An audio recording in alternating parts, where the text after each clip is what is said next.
Tugenden und Untugenden, A Quiet Gaze. A literary philosophical exploration of virtues, shadows, cultural roots, and the vast in between. Episode 2. The Shadow Sides. A Quiet Gaze into Imbalance. Opening. A quiet step into the half-light. Before we begin, I want to lead you into a different kind of room. A room not illuminated by the clear light of virtues, but held in a gentle half-light, where shapes soften and movements become visible. Virtues and their shadow sides belong together like day and evening, like breath and pause, like step and stillness. In the first episode, we looked at the light, the attitudes that carry us, the roots that connect us, the inner measures that offer orientation. We opened the space in which virtues could be heard again, a space where they could breathe, where they could return to a time that often overlooks them. Today we enter another space, a space no less important, but less open-visited. A space where the light does not vanish, but softens. A space where shadows become visible, not as threats, but as signals. Every virtue carries a reverse side, not as a flaw, but as excess, as imbalance, as a movement that has slipped out of its center. Courage can become pressure. Patience can become stagnation. Care can become exhaustion. Composure can become hesitation. Generosity can become self-erasure. This episode is a step into that half-light, a step toward the shadow sides that accompany us even when we rarely look at them. A step toward the movements that show us where a virtue has grown too heavy or too narrow. This room is not a place for heaviness.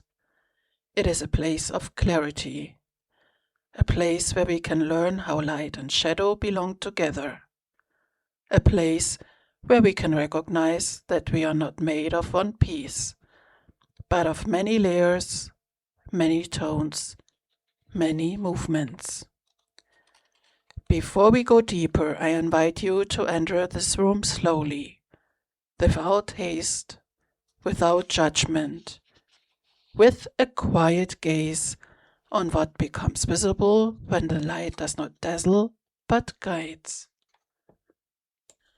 Chapter 1, Introduction. A room for the shadow sides.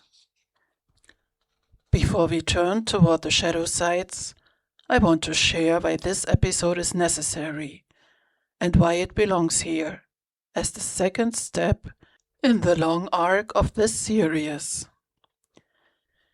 In episode 1, we opened the architecture of the format. We created a space in which virtues become visible again, audible, tangible, alive. We described how this format works, with poetic openings, literary scenes, cultural roots, philosophical reflections, language, questions, and a quiet closing.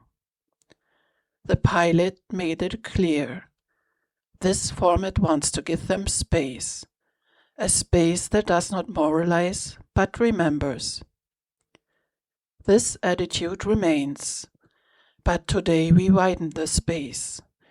We open it to the movements that often stay in the background, the shadow sides, the overextensions, the imbalances. Shadow sides are not opposites of virtues. They are their distorted forms, their excess shapes, their tilted reflections. They arise where a virtue receives too much space or too little grounding. They are not moral failures, but signals. Signals that something in us has slipped out of center. The pilot already told us that virtues live in between excess and lack, and that they are movements requiring continual rebalancing. This insight leads us directly to the shadow sides.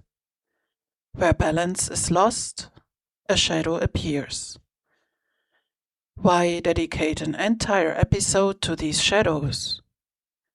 Because they want to be understood. Because they want to be seen. Because they speak when we are ready to listen. Shadow sides do not arise from weakness.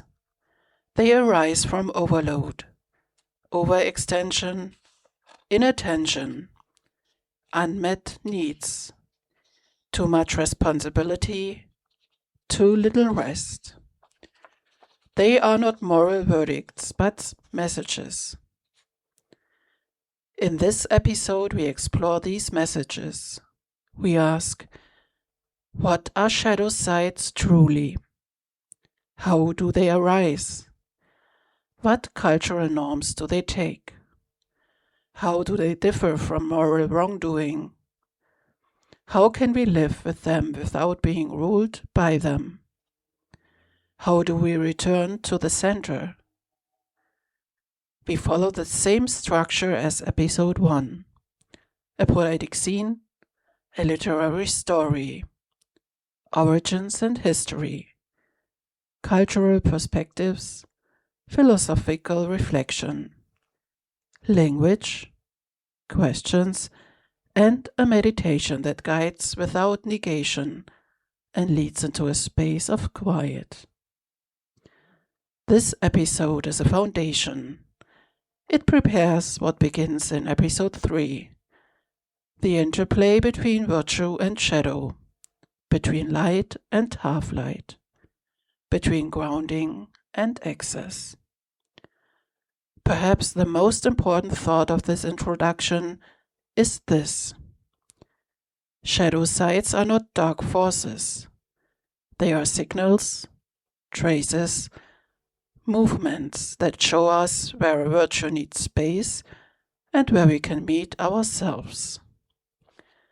This episode is a room we enter together, a room that does not demand but opens, a room that does not judge but recognizes, a room that allows us to be whole. Chapter 2, Poetic Scene, a portrait of the half-light. There are moments when the light does not disappear but changes.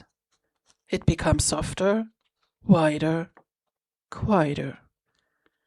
It no longer falls as a clear beam across things, but as a veil that does not hide their shape but deepens it.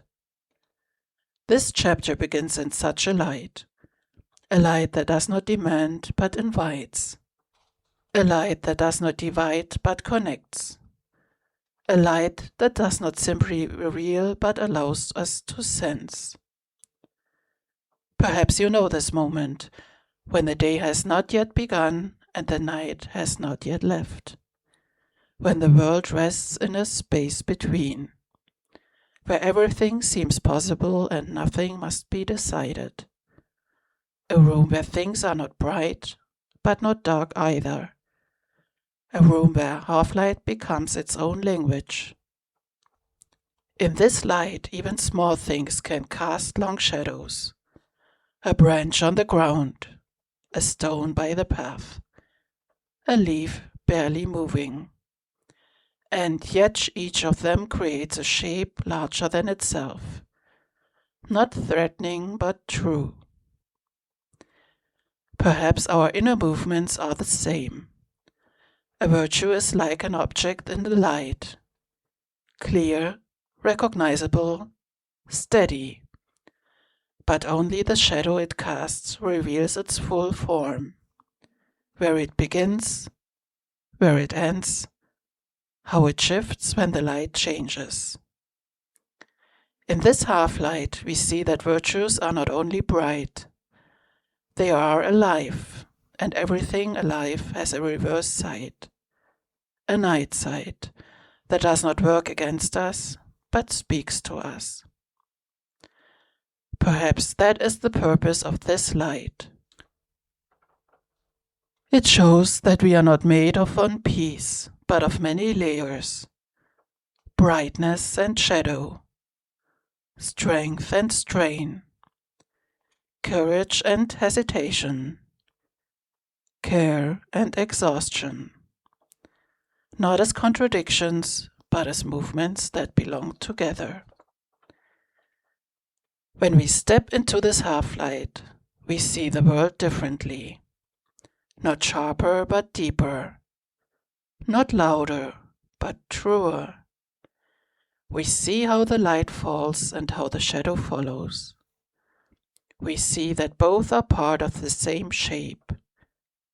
We see that we are not only the light, but also what the light reveals. Perhaps this is the quiet beginning of this episode. A step into a light that does not dazzle but guides.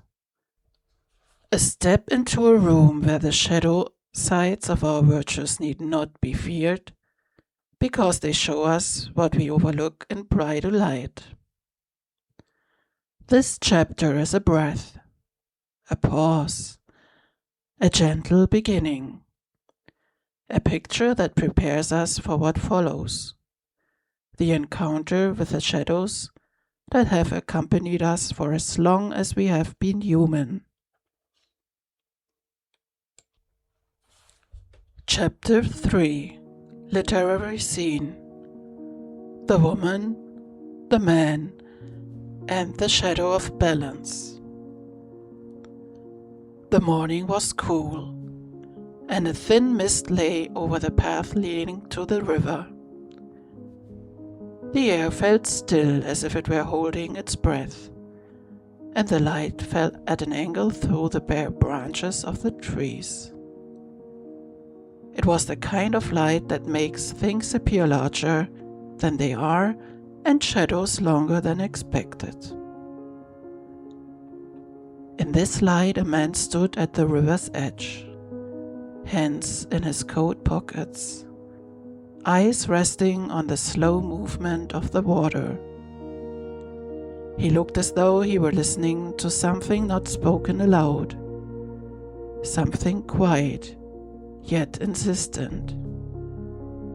His shoulders were slightly lowered, as if he carried something unseen but heavy, an inner imbalance that could not be named, but could be felt.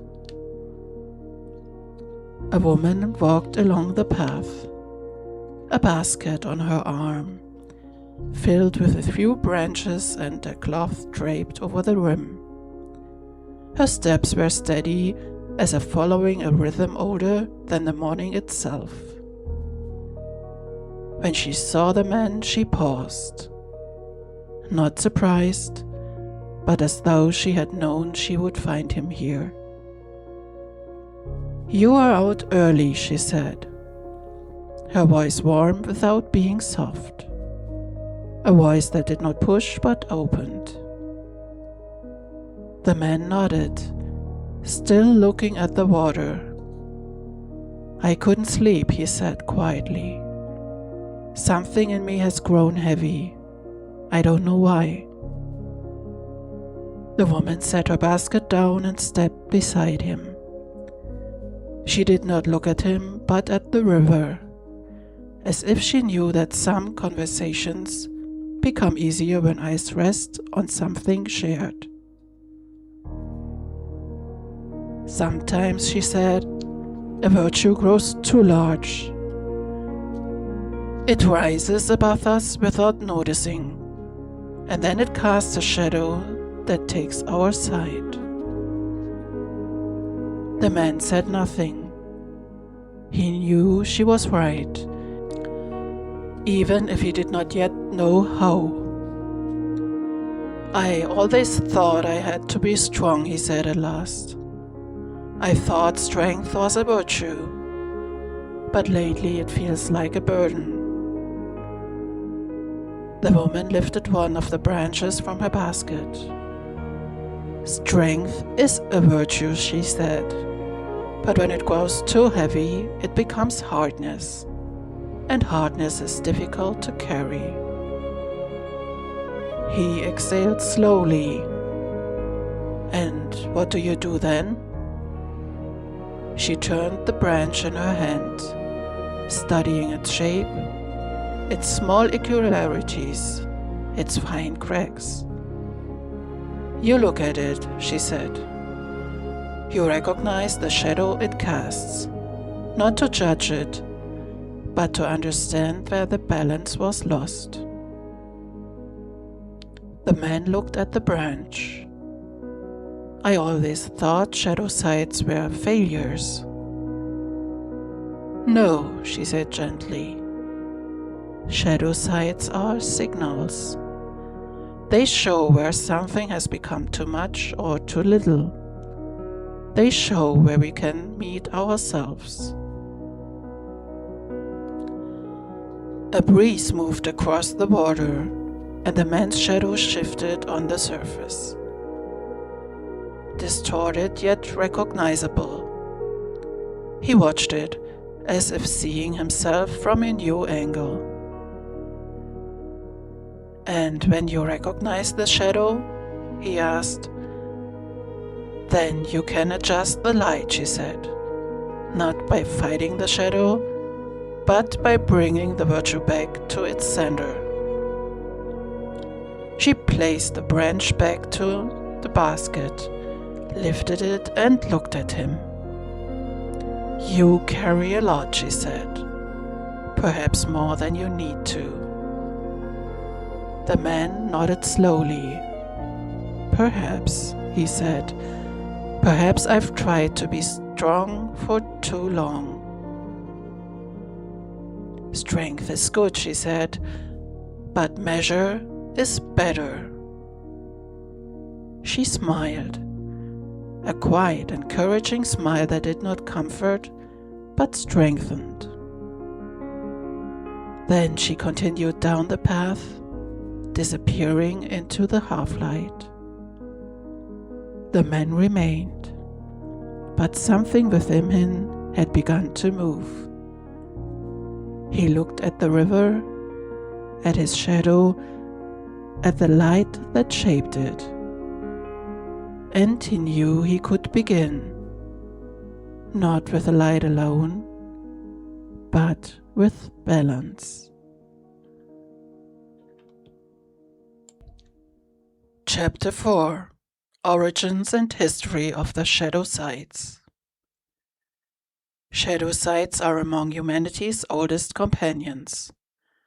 They are not invitations of a particular era, not products of moral systems, not the result of religious doctrine. They are movements that arise from the same sources as the virtues themselves. To understand where shadow sites come from, we must return to the earliest moments when people lived together, disagreed together, and searched together for what a good life might be. Long before writing, before rules were recorded, before philosophies took shape, people observed that every attitude had two sides. Courage could open paths, but also lead into danger. Care could connect, but also exhaust. Composure could protect, but also freeze. These were not moral judgments, but experiences. Experiences carried in stories, songs, and sayings long before they appeared in books. In the ancient world, these observations were organized for the first time. Aristotle spoke of the mean, the balance between two extremes that defines a virtue. Courage lies between cowardice and recklessness, generosity between miserliness and excess, temperance between rigidity and impulse. This teaching makes one thing clear. Shadow sides are not opposites of virtues. They are excess or deficiency of the same movement. They arise when the center is lost, where balance tilts, where a virtue grows too large or too small. In this view, shadow sides are not moral failures, but deviations, signals that a person has drifted from their center. Ancient philosophy did not treat them as sins, but as missteps that could be corrected by returning to balance. With the Middle Ages, the perspective shifted. Religious traditions in Europe began to evaluate human attitudes more strictly. Words like sin, vice, fault came to the foreground. Shadow sides were now often seen as moral transgressions against divine order. And yet, even then, the older insight remained. Every virtue has a sister that stands too close, an overgrown form born from the same root but growing in a different direction. With the rise of modernity, moral framing loosened and psychology began to study inner movements. With the rise of modernity, moral framing loosened and psychology began to study inner movements. Shadow sides were no longer seen as wickedness, but as responses. Responses to overload, to tension, to unmet needs, to rhythms that exceed our own. Impatience shows that something presses. Anger shows that a boundary has been touched. Envy shows that a wish is alive. Lethargy shows that strength is missing. Pride shows that someone is protecting themselves. This view freed shadow sides from moral condemnation and placed them in human context.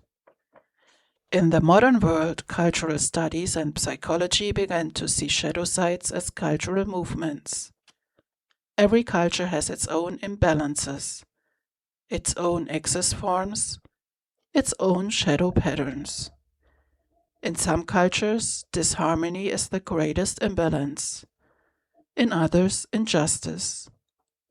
In others, loss of dignity, isolation, or excess. Shadow sides became cultural mirrors, showing what a community values, what it fears, what it protects, and what it hopes to preserve. Today, in a time of acceleration, diversity, and constant comparison, shadow sides appear not as moral failures, but as reactions. Reactions to a world that often overwhelms, to expectations that have grown too large, to rhythms faster than our own. Shadow sides are not dark forces. They are signals. Signals that a virtue needs space, that a person has drifted their center, that something within us wants to be seen. Perhaps this is the deepest insight of their history. Shadow sides are not enemies of virtues.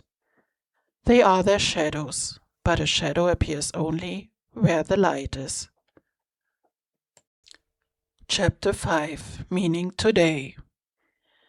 We live in a time in which many things are possible, and many things are fragile.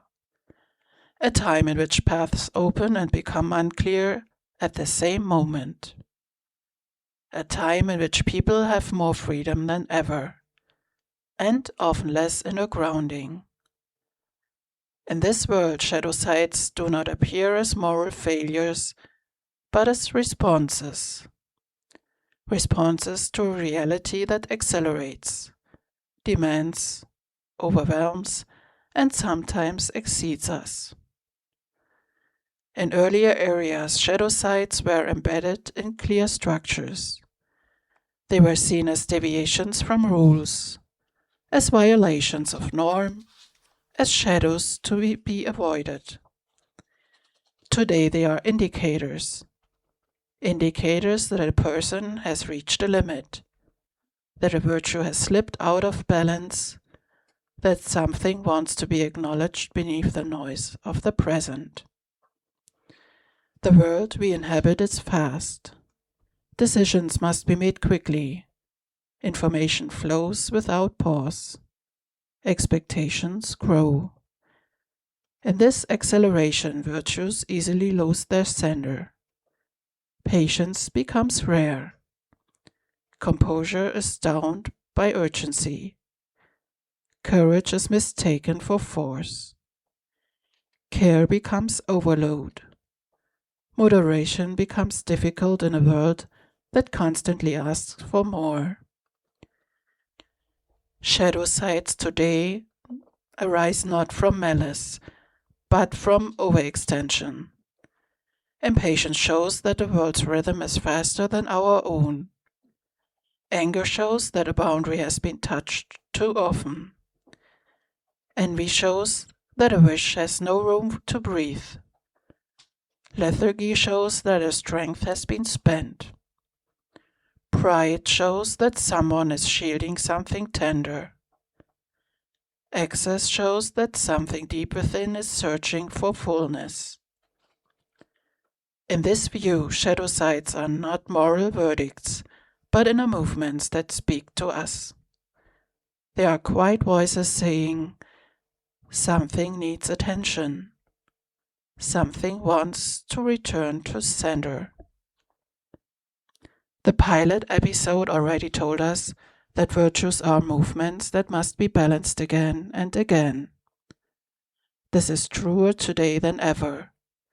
We live in a time of extremes, between excess and lack, overload and exhaustion, noise and stillness, connection and distance. Shadow sides arise in these spaces, and in this time they can become guides.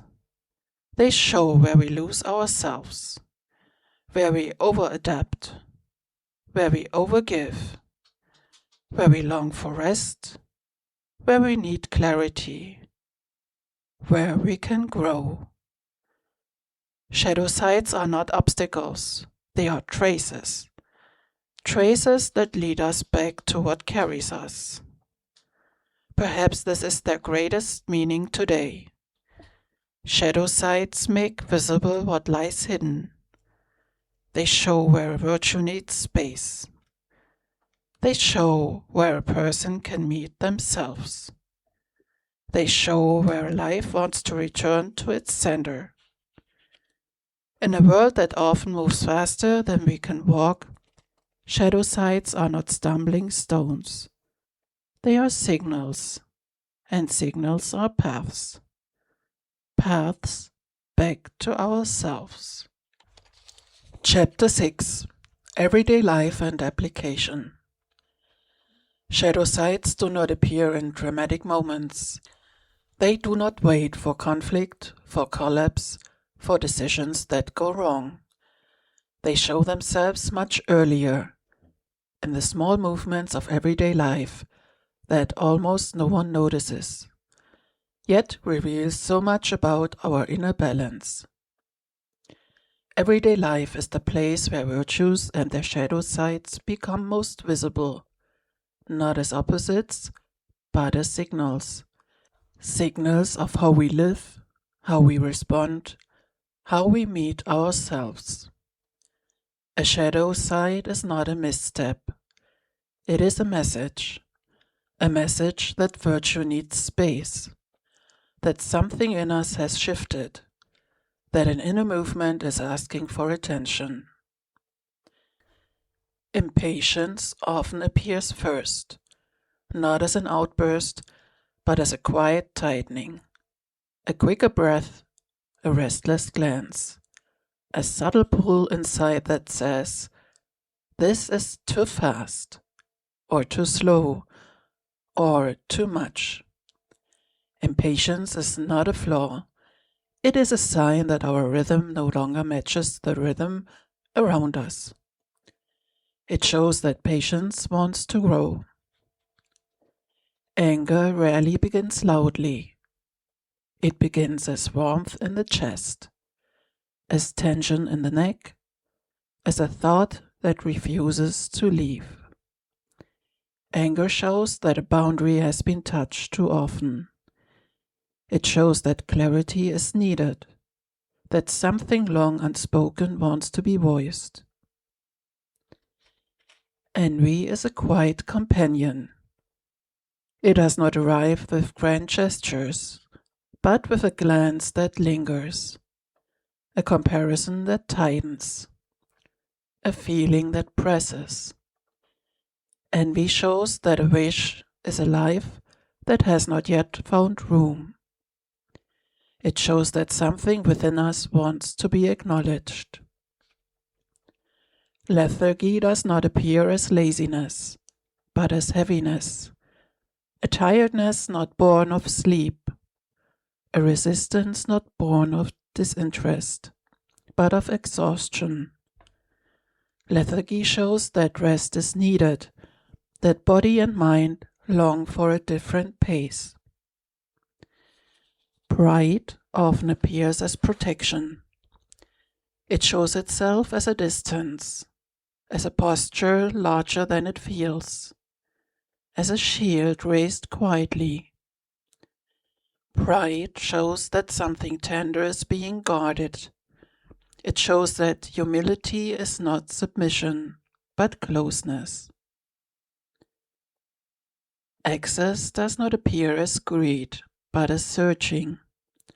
A search for fullness, for warmth, for grounding. It shows that something essential has not been named.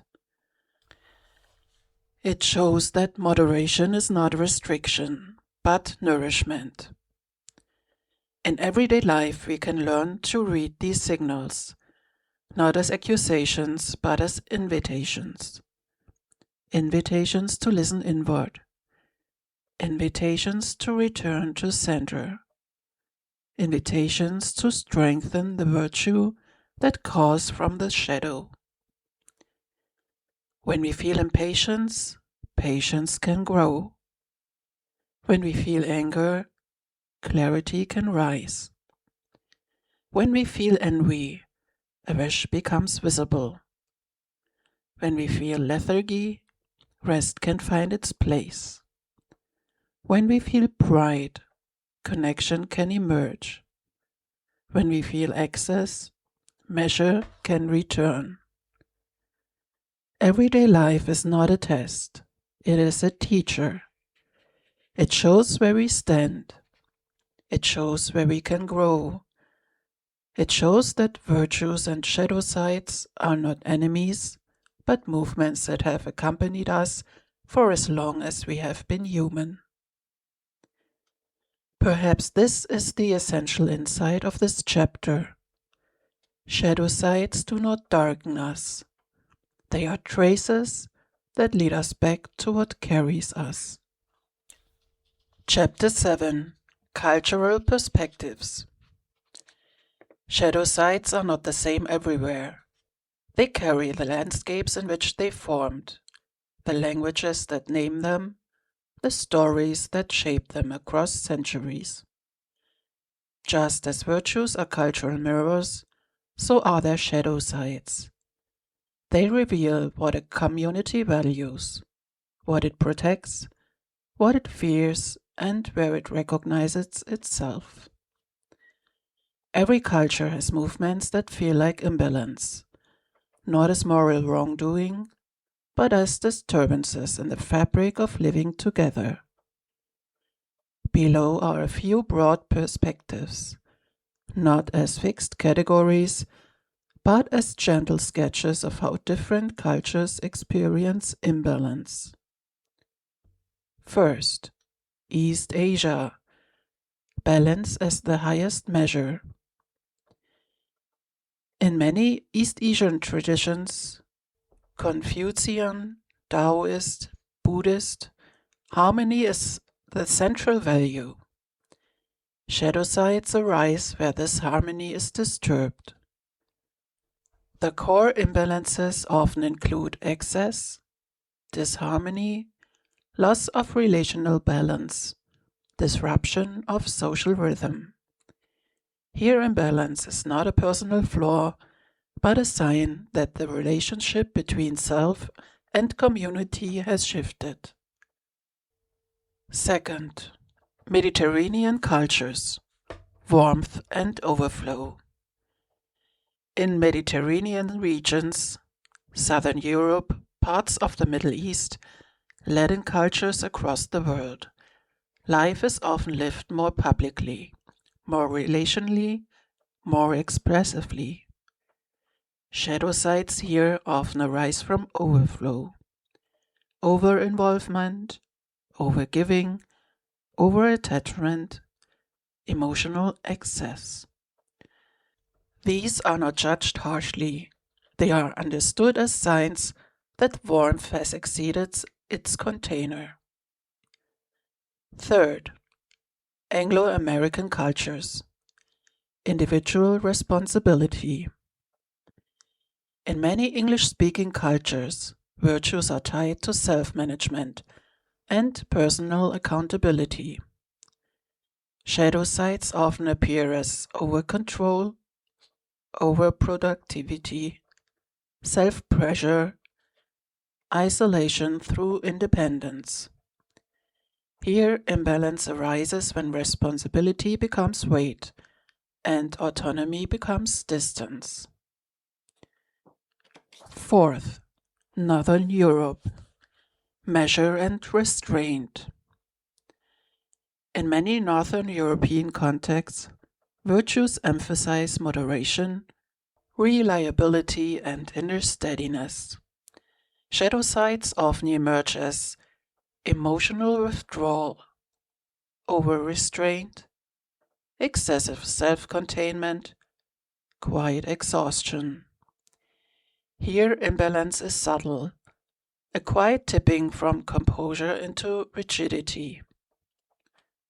Fifth, global urban cultures. Acceleration and comparison.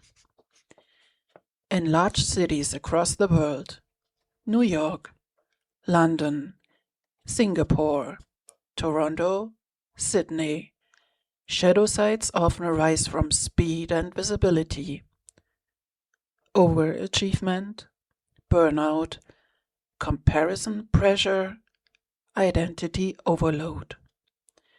These are not personal flaws but responses to environments that move faster than the human heart. Across all cultures, one thread remains. Shadow sides are responses to what community values and what it struggles with. They are not fixed inheritances. They are living dialogues between past and present, between what was and what may become. Chapter 8. Philosophical Reflection. When we speak of shadow sides, we do not speak of failure. We speak of a particular way in which human movement can tilt. Philosophically, shadow sides are not opposites of virtues. They are extensions, excesses, imbalances of the same inner motion. A virtue is a movement toward balance. A shadow side is the same movement carried too far or held too tightly. Aristotle described virtues as states of character that live between extremes, a middle shaped through practice. Shadow sides arise when this middle is lost, when the movement leans too far in one direction. But philosophy also reminds us human beings are not static. We are not fixed shapes. We are processes, rhythms, ongoing adjustments. Shadow sides appear where our inner rhythm no longer matches the rhythm around us. They are not moral verdicts. They are information. Impatience shows that time has tightened. Anger shows that a boundary has been touched. Envy shows that a wish is alive. Lethargy shows that strength has been spent. Pride shows that something tender is being protected. Philosophically, shadow sides are not enemies. They are companions that walk beside virtues, revealing where balance is needed. Virtues arise when we meet ourselves with awareness. Shadow sides arise when we meet ourselves with pressure. Both belong to the same human movement. Perhaps the deepest insight is this: shadow sides are not obstacles to virtue. They are pathways. Pathways that show where virtue wants to grow, where life wants to return to its center. Virtues are not destinations. They are ways of moving. Shadow sides are the place where the path bends and invites us to walk with more clarity. Chapter 9: Strengths and Shadows. Virtues appear clear at first glance. Steady, bright, desirable. Yet, like all living things, they cast shadows. A virtue becomes a strength only when it stands in balance. When it slips out of balance, it becomes its own distortion. Patience is a quiet strength. It allows things to unfold with force. But when patience grows too heavy, it becomes stagnation, a stillness that drains us. Courage opens a path we would not otherwise walk, but courage without measure becomes pressure, a pushing that harms more than it helps. Composure protects us from the invisible decisions. It offers clarity when emotions rise. But excessive composure becomes hesitation, a holding back that keeps us from living fully. Care connects us. It builds warmth, trust, closeness. But when care becomes boundless, it becomes exhaustion, a giving that empties us. Even discipline, often praised as a foundation of strength, can darken when we held too tightly. Then it becomes self-pressure, inner harshness, a tightening that steals breath. Virtues are not perfect forms. They are movements that must be balanced again and again, between too much and too little, between excess and lack. And shadow sides, they too have two faces. Anger can wound, but it can also reveal a boundary that matters. Envy can ache, but it can also show a wish that deserves space. Lethargy can slow us, but it can also signal that rest is needed. Shadow sides are not fixed categories. They are indicators, vibrations, movements. They show where we stand and where we might grow. Perhaps this is their quiet gift.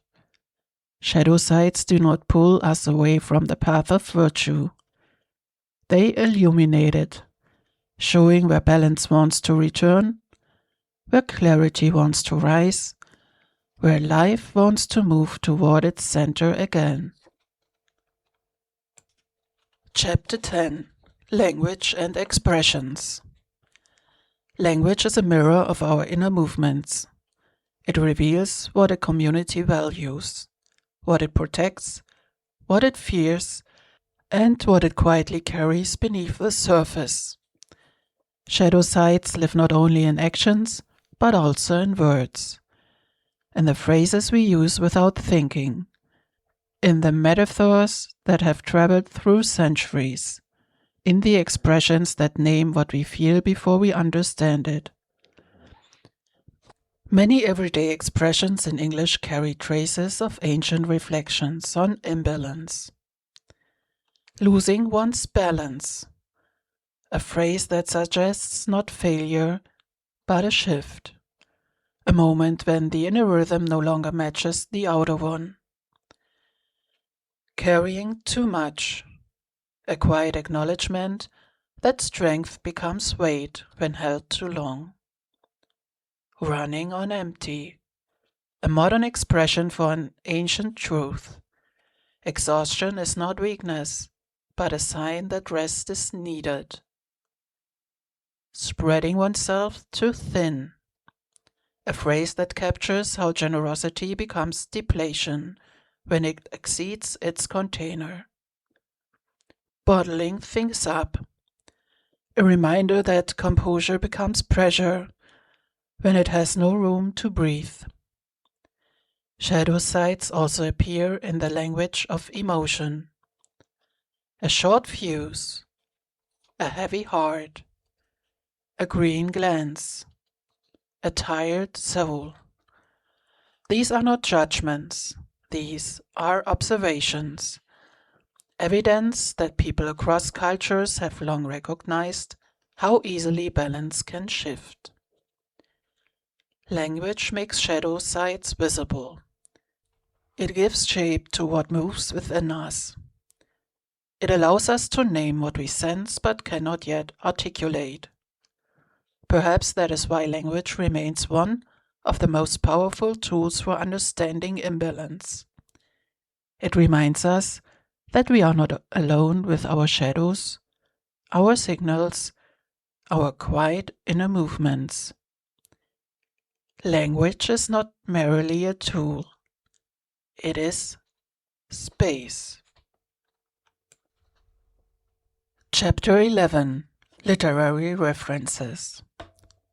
Shadow sides have accompanied humanity for as long as virtues have, and many thinkers, writers and scholars have tried to understand how balance tilts and how it can return. Literature on shadow sides is not only knowledge, it is a window into the long history of human self-reflection. Those who wish to go deeper will find in philosophy, psychology, and cultural studies a wide range of voices that approach the same questions from different angles. What disturbs balance? How does excess arise? How do we understand the movements that pull us away from our center? How do we return to a steadier rhythm? Some works often referenced include Aristotle, Nicomachean Ethics, a foundational text on balance and the mean. Aristotle describes how every virtue has two shadow sides, excess or deficiency, and how practice shapes the middle path. Thomas Aquinas, Summa Theologiae, a medieval perspective that explores how virtues and vices grow from the same roots and how imbalance emerges when a good movement becomes too strong. Friedrich Nietzsche, Human, All Too Human, a modern reflection on the complexity of human motives, showing how strength and shadow often arise from the same source. Carl Gustav Jung, Aion, The Archetypes and the Collective Unconscious, a psychological exploration of the shadow, the parts of the self that seek integration rather than suppression. Simone Weil, Gravity and Grace, a profound meditation on the forces that pull the human soul toward heaviness and toward clarity. Weil's reflections illuminate how imbalance often arises from the tension between necessity and attention. Hannah Arendt, The Human Condition, a philosophical study of action, responsibility, and inner movement. Arendt shows how imbalance emerges when human capacities, labor, work, action lose their proportion and overshadow one another. Martha Nussbaum, The Fragility of Goodness, a philosophical study on how human vulnerability shapes both virtue and imbalance. Seligman and Peterson, Positive Psychology, a contemporary approach that examines how character strengths can tilt into excess and how awareness restores balance. These works are not obligations, they are invitations.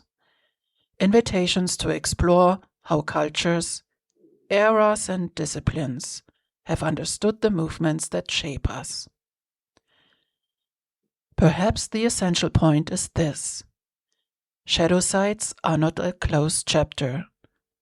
They are an ongoing conversation, carried across centuries, continued today in our own quiet way. Chapter 12. Reflection Questions. Shadow sides become meaningful only when we relate them to our own lives. These questions are not tasks, but invitations. Invitations to pause and sense your own inner movement. You may carry them quietly, speak them aloud, or choose only one. There is no right or wrong. First, which shadow side appears most often in your everyday life, and what might it be trying to show you? Sometimes it points to a wish, sometimes to a boundary, sometimes to a rhythm that no longer fits. Second, where do you lose your balance most easily? Between too much and too little often lies a quiet hint of what you need. Third, which virtue feels strained right now? Patience, perhaps, or courage, or composure, or care. Each shadow side reveals where a virtue wants space. 4. Which inner movement feels heavy? Heaviness often shows where rest, clarity, or measure want to return. 5th. Which shadow side has protected you once? Anger can reveal a boundary. Envy can reveal a wish. Lethargy can reveal exhaustion. Pride can reveal tenderness. 6. Where do you sense a quiet invitation to grow? Shadow sides do not push, they guide. These questions are not meant to be solved. They are meant to be lived. Chapter 13. Poetic Closing. Shadow sides are not failures. They are movements. Quiet, human, imperfect, woven into the rhythm of our days. Perhaps the most important thought is this: we do not walk these paths alone. We walk them with the people who shaped us, with the stories we carry, with the cultures that formed us, with the questions that return again and again. Shadow sides are not demands, they are companions. They remind us that balance is not a fixed state, but a way of moving.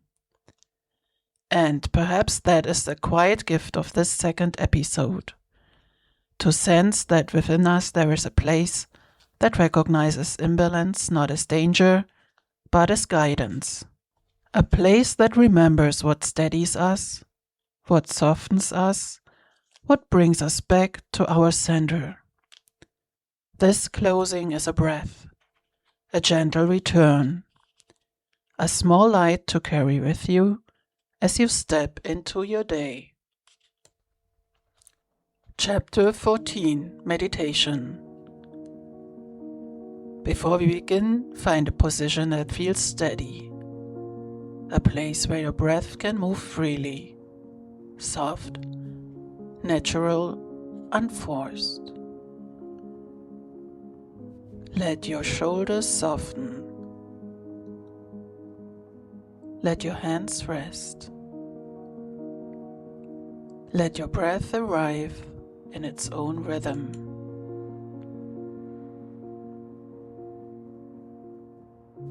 With every inhale, a quiet opening.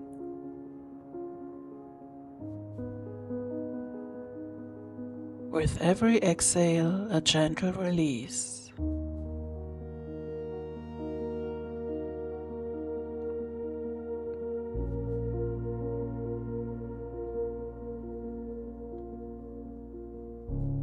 Imagine a small space within you,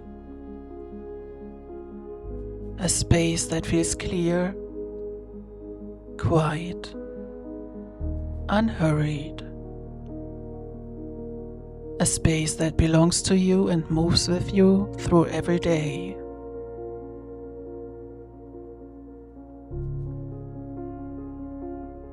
In this space, shadow sides are not burdens. They are signals. They rise and fall like breath, like light, like the rhythm of your own steps.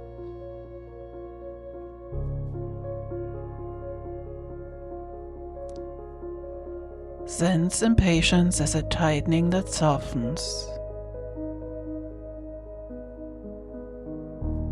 Sense anger as warmth that finds clarity.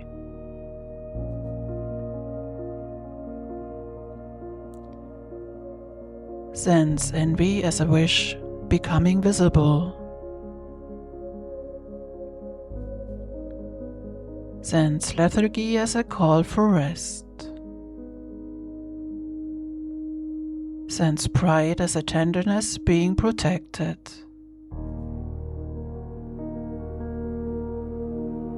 Sense excess as search for fullness.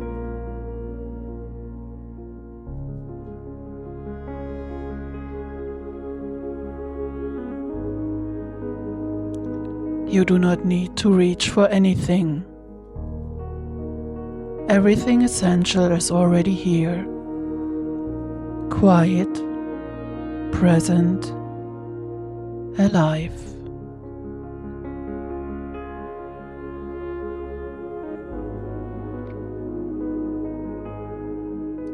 Let this space expand just a little.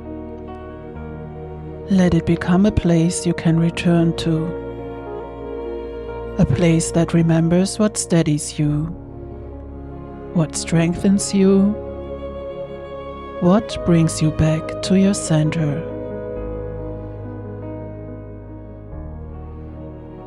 Take one more breath.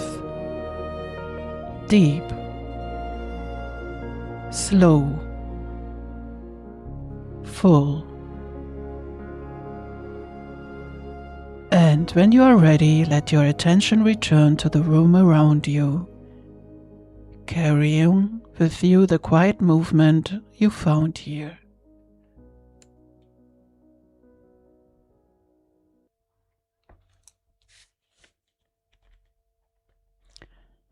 Thank you for walking with me through the second episode of Tugenden und Untugenden, A Quiet Gaze.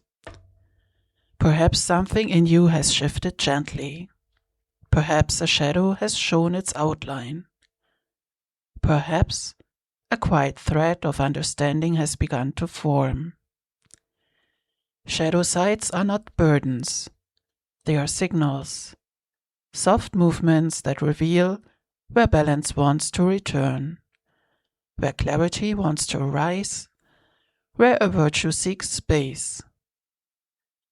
Take with you whatever felt true, a thought, a breath, a moment of recognition, a small inner movement that softens something within you.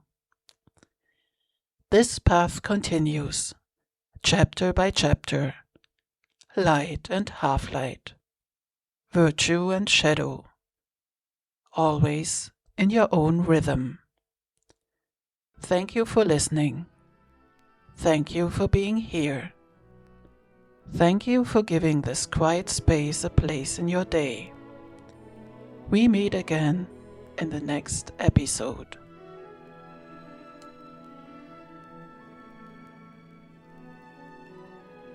If you feel called to wander a little deeper, scripts, audio pieces, and small companion materials are available on my channels, including YouTube and Payhip. Perhaps one of them will walk a little further with you.